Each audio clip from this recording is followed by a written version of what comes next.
The Montana sky stretched endlessly, casting a dark and murky shadow over the Pine Creek forest as storm clouds gathered. The wind blew strongly through the tall trees, making the leaves rustle, creating a mysterious and eerie melody. Tom Carter sat in his car, gripping the steering wheel tightly, gazing down the narrow dirt road leading to the ranger station. It was his first day on the job as a park ranger, a position he had long dreamed of. But as he approached his new workplace, a feeling of unease gradually crept into his heart. Tom was not someone who was easily frightened. Since he was young, he had loved nature and wide-open spaces. Camping trips with his family had ignited a passionate desire to become a ranger. However, this time felt different. There was something strange and dangerous lurking in this land, far beyond anything he had ever imagined. The ranger station appeared before him, tucked away near the forest edge with a faint trail of smoke rising from the chimney. The station looked small and modest, more like a cabin than an official headquarters. Standing at the entrance was a middle-aged man with gray hair and a face deeply lined with age and time. Errol Bennett, Tom thought, guessing it must be his supervisor. Errol did not smile as Tom approached. "You're late," he said bluntly, his voice hoarse like a man who had spent too long in the wilderness. Tom quickly apologized, but Errol only smirked. "You'll get used to it soon. Out here, you better be prepared for anything." Tom followed Errol inside the ranger station, where the warm air from the fireplace provided a comforting atmosphere. The station consisted of only a few desks, a gun safe, kitchen, and a sleeping area in the back.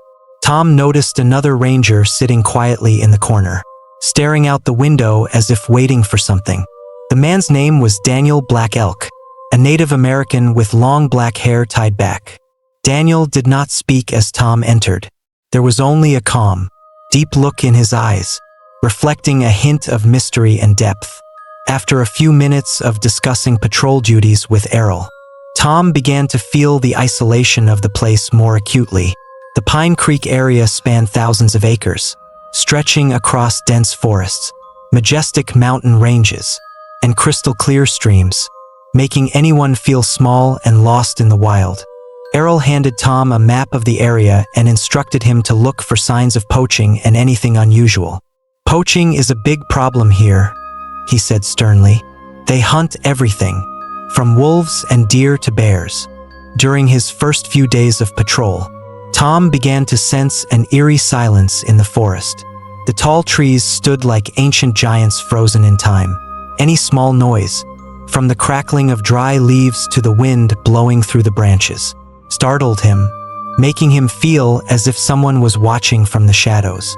One drizzly day, Tom and Daniel ventured deeper into the northern forest for patrol.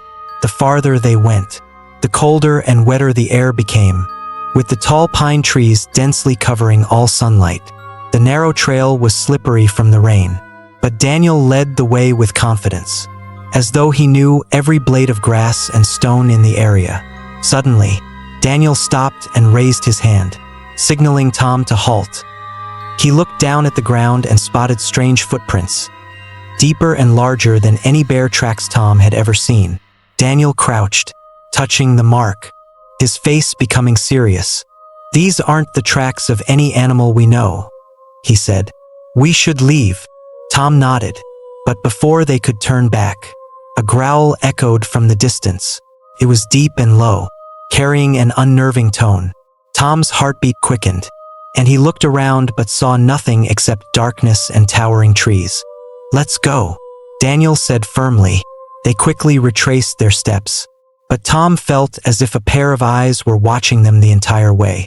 One night, while the entire station sat around the dining table, Errol began to tell stories about the rangers who had previously worked at Pine Creek. "Did you know a few rangers have gone missing?" he said to Tom, his voice carrying a hint of mystery. Tom frowned. "Missing? What do you mean?" "Yes," Errol continued. "A few rangers never returned from their patrols. They were thought to have gotten lost in the woods or encountered wild animals. But no bodies were ever found. Not a single trace. They just vanished into thin air." Tom glanced at Daniel, who sat opposite him, but Daniel remained silent, sipping his coffee. Errol added, "Some people say there's something in this forest. They call it a spirit or a demon. Some of the natives believe it's a Wendigo." The tension grew day by day. Tom began to have nightmares, visions of a creature with red eyes, a gaunt frame, and sharp claws. During an evening patrol, he and Daniel heard a voice calling from deep within the woods. Sounded very much like Errol, but Errol could not have been nearby at that time. Tom was about to run toward the source of the sound, but Daniel pulled him back. "Don't," he said firmly. "That's not Errol. The Wendigo can mimic human voices to lure its prey." Tom's heart pounded.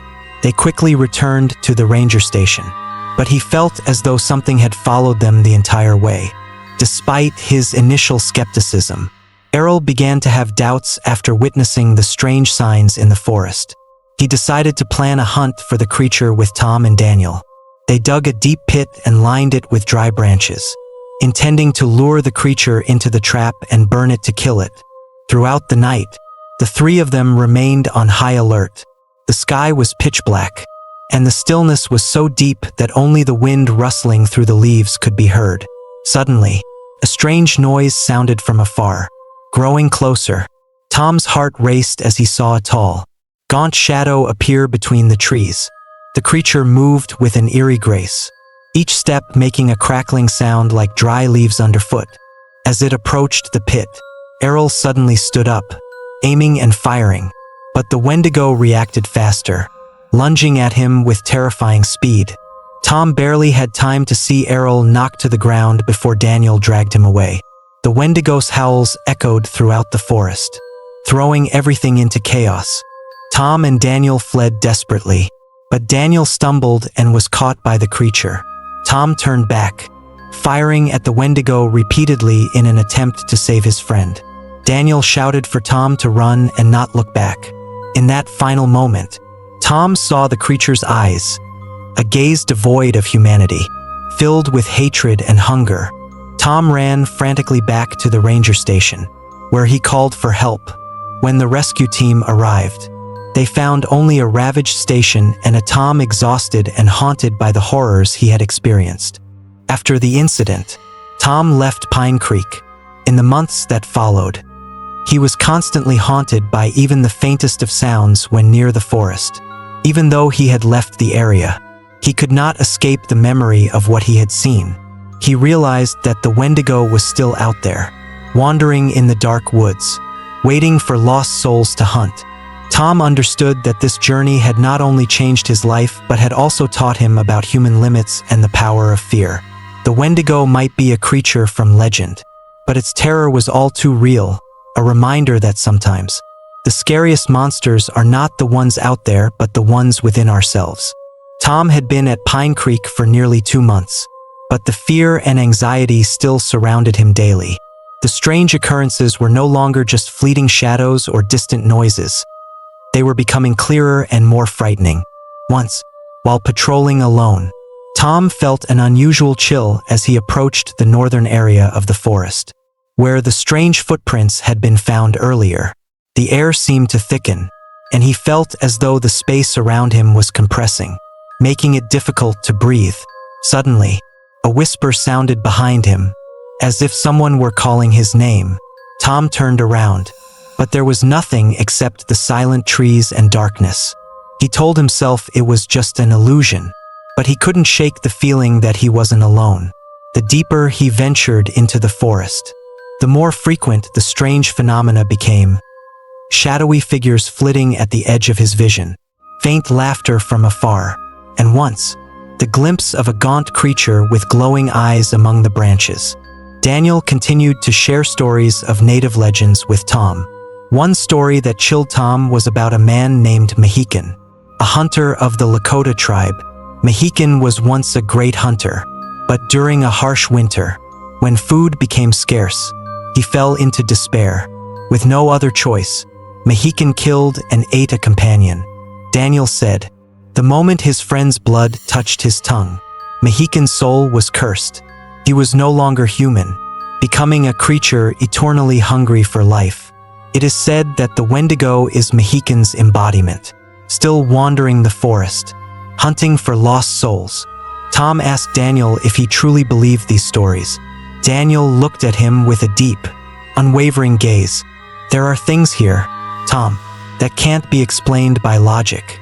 We have lived on this land for hundreds of years, and we know there are things that do not belong to this world. After a week without any further incidents, Tom began to feel more at ease. But one evening, while patrolling alone near the area where he and Errol had previously found strange footprints, he again heard his name being called, this time clearly and nearby. The voice sounded exactly like Daniel's. Tom stopped, gripping his flashlight, scanning around but seeing nothing. Suddenly, a cold gust blew past, and he smelled a rotting stench. He turned and saw a tall, gaunt figure with glowing eyes standing not far away. The creature moved with an eerie grace, and each step made a cracking sound like breaking leaves. Tom fled in terror, sensing the creature close behind. His howls echoed through the forest, and at times he heard mad laughter mixed with groans. When he finally reached the ranger station, he was trembling so hard he couldn't speak. Daniel and Errol rushed to ask what happened, and Tom could only stammer out what he had seen. The encounters with the Wendigo had deeply affected Tom. He became anxious and tense, constantly feeling as if he was being watched. Every time he heard a strange noise, even if it was just a falling leaf or the wind, he would jump. The nightmares about the Wendigo and the voices calling out in his mind kept him awake at night. Tom began to question his own existence. He wondered if becoming a ranger had been a terrible mistake, and whether what he had seen was really the Wendigo or merely a product of his stress and fear. Daniel noticed the change in Tom and tried to reassure him. Fear is the most powerful thing a person can face, and sometimes it can turn into something even worse than reality, Daniel said. But the important thing is not to let it control you. Tom heard more stories about other rangers who had worked at Pine Creek. There was one tale about a ranger named Jim who encountered a strange creature in the woods and then immediately quit his job and left Montana. Jim claimed he had seen a being that resembled a human but was not human, with a gaunt body and glowing eyes, wandering the forest as if searching for something. Jim's story, along with the others, only intensified Tom's fear. He knew he wasn't the only one who had experienced strange things here, but that didn't provide much comfort. Tom began to dig deeper into the Wendigo legend and realized it was more than just a creature of myth.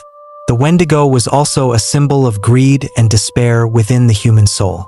It represented something beyond mere hunger. It was the loss of control in the face of temptation and the darkest fears within every person. Tom understood that confronting the Wendigo was not just a struggle for survival, but also a battle against his own fears and inner darkness. What the Wendigo represented was even more terrifying than the creature itself. It was the embodiment of the darkest parts a person could become when pushed to the edge. The story ends with Tom leaving Pine Creek, but the memories of what he experienced continued to haunt him. He had escaped the Wendigo, but he could not escape the memories of what he had seen. He knew the Wendigo was still out there, wandering the dark woods, waiting for lost souls to hunt. Tom realized that this journey had not only changed his life, but had also taught him about the limits of humanity and the power of fear. The Wendigo might be a creature from legend, but its terror was all too real, a reminder that sometimes the scariest monsters are not the ones outside but the ones inside ourselves.